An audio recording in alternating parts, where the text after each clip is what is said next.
Hola a todos. El café en Colombia a mediados del siglo XX coincidió con unos periodos de violencia que veremos a continuación. Así que, comencemos. El inicio de esta tragedia comienza en la Segunda Guerra Mundial.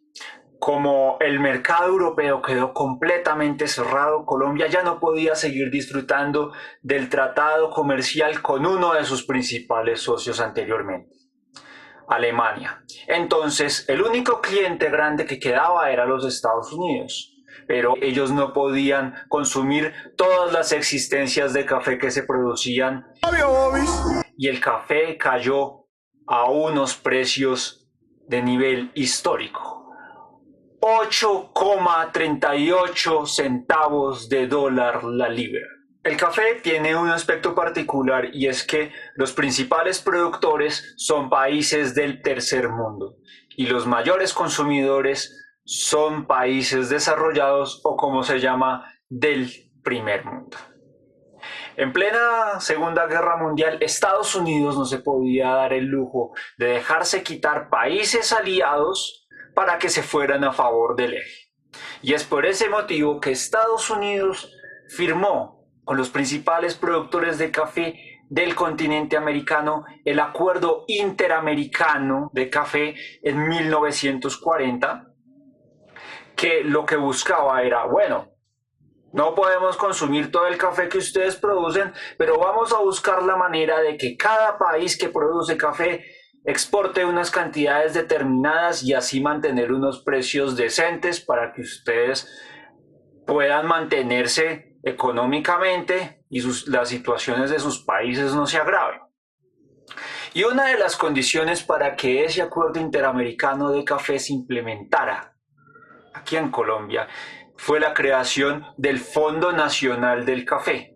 ¿Eso qué buscaba? Lo que buscaba era que las existencias de café así no se pudieran exportar, garantizaran unos ingresos decentes para los caficultores, para los pequeños parceleros, para los grandes, para todos. Y la federación garantizaba comprar las existencias de café y esas existencias, algunas se exportaban, otras se almacenaban. Eso fortaleció mucho los almacenes generales de abastecimiento que les conté en el capítulo anterior y también todo el proceso de respaldo de títulos por medio de esos cultivos de café.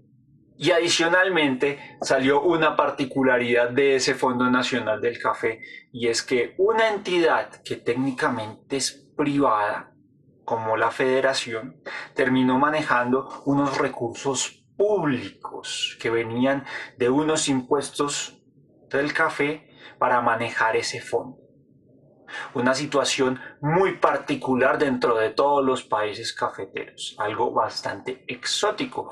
Y pues bien, ese Fondo Nacional del Café se terminó traduciendo en más poder para la federación. La federación estaba cansada de exportar y enfrentarse con firmas exportadoras, así que decidió crear su propia flota mercante para que nadie la moleste con sus fletes y todas esas cosas. Y también para respaldar los créditos y las inversiones de los caficultores creó el Banco Cafetero. Y resulta que después de la Segunda Guerra Mundial, en 1945, las exportaciones comienzan a subir, a subir, a subir, a subir, a subir paulatinamente, hasta 1954 cuando llegan a su cumbre. Pero mientras sucede todo ese proceso, diferentes variantes y políticas económicas realizadas por el gobierno nacional, que también apoyaron a los importadores, terminaron en un aumento del costo de vida, que como pueden ver en esta tablita, se aumentó bruscamente en esta época a finales de los 40, lo que probablemente también explicaría el auge y la acogida de las ideas de un caudillo como Jorge Eliezer Gaitán, en el que puedes ver su biografía y sus ideas que compartí anteriormente en este canal. Sí, por medio de este link lo puedes ver, porque las personas no solamente se les recuerda o se les reconocen en este país porque las mataron.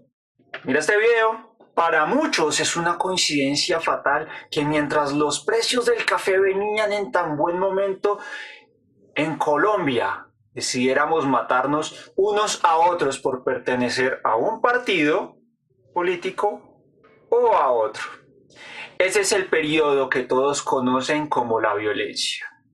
Y es curioso porque en un país en el que han habido tantas guerras civiles y al que le hayamos puesto la violencia es porque fue una cosa brava. Es como ir a Ibiza y que te digan que la farra es en junio. Al principio, la confrontación entre liberales y conservadores no afectó las zonas cafeteras. Probablemente, según diferentes investigadores, porque la federación había logrado o propiciado con mejores condiciones y calidad de vida para sus aparceros y campesinos. Pero hubo un sitio en el que sí se sufrieron las consecuencias y la violencia. Un lugar donde se consumía café, sí señor, un lugar en el que la gente se dedicaba a socializar, jugar billar, ajedrez, escuchar música, unos tanguitos sabrosos, unos boleritos de Julio Jaramillo, hacer negocios, caerle a las meseras. ¿Se acuerdan que en la Meca habían creado las primeras cafeterías y terminaron siendo lugares para hablar de política? Pues aquí nos pasó lo mismo. Habían cafeterías para azules y para rojos. E ir a la cafetería equivocada, o más bien del bando al que no pertenecía, se volvía un asunto de vida o muerte. ¡Mijo! ¡No salga con esa camiseta que es peligroso! Fresca, yo solo voy por 1000 de pan y no pasa nada. Habían cafés neutrales en los que las sillas eran de colores azules, rojas, y si tú no te identificabas con ninguno de los dos bandos, habían blancas o verdes. Si entrabas al lugar equivocado con una de estas corbaticas, te las hacían tragar. Habían cafés azules en los que los pájaros, a.k.a. paramilitares de los años 50, conspiraban sus crímenes, asesinatos y persecuciones a la oposición. Pero también los cafés liberales no se quedaban atrás, pues también conspiraban otras maneras de atacar al bando contrario y también habían periodistas de un bando y en otro que utilizaban los cafés para reunir información y para investigar y también obtener sus titulares y chivas. Y entonces el coletazo, el final de la época de la violencia, sí atacó a las zonas cafeteras. La situación todavía se había puesto tan grave que llegó hasta esos territorios. Bandoleros rojos o guerrillas liberales y los pájaros protegían en un lugar y saqueaban en otro y cobraban por protección. Diferentes terratenientes aprovecharon la situación para despojar de sus tierras a los campesinos a la fuerza o haciéndolos vender por unas cantidades irrisorias. ¿Y hasta qué punto estas motivaciones fueron económicas y hasta qué punto fueron políticas? Pues por supuesto que hubo motivaciones económicas. Los terratenientes utilizaron estas circunstancias políticas como excusa. Pero también hay que tener en cuenta que firmar un acuerdo internacional con cuotas también implica modernizar las formas de producción. Y es así como llegamos a un cambio de una economía precapitalista, como llaman diferentes investigadores, a una capitalista, que como pueden ver en este cuadro, tiene unos cambios preponderantes, pues ni siquiera teníamos tecnificada la manera de cultivar. Entre 1850, el momento que comenzó la serie, hasta 1940, casi un siglo, se cultivaba el café de la misma manera. No se sabía nada de abonos ni de fertilizantes y los arbustos habían envejecido.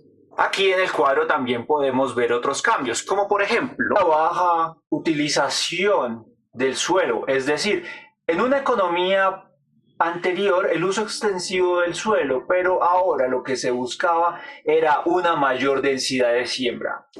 La productividad se convertía en la palabra mágica de este momento y de aquí en adelante. Y obviamente Un cambio de estos, claro que genera conflicto. Y en fin, en 1954, con tan buenos precios del café, el gobierno militar de Rojas Pinilla buscó sacar ventaja de eso, estableciendo un impuesto a las exportaciones de café para fortalecer la industria siderúrgica y las electrificadoras nacionales, cosa que a los gremios cafeteros no les gustó ni poquito. Y resultó que los precios comenzaron a decaer en 1957 y el gobierno de Rojas Pinilla cayó. ¿Coincidencia?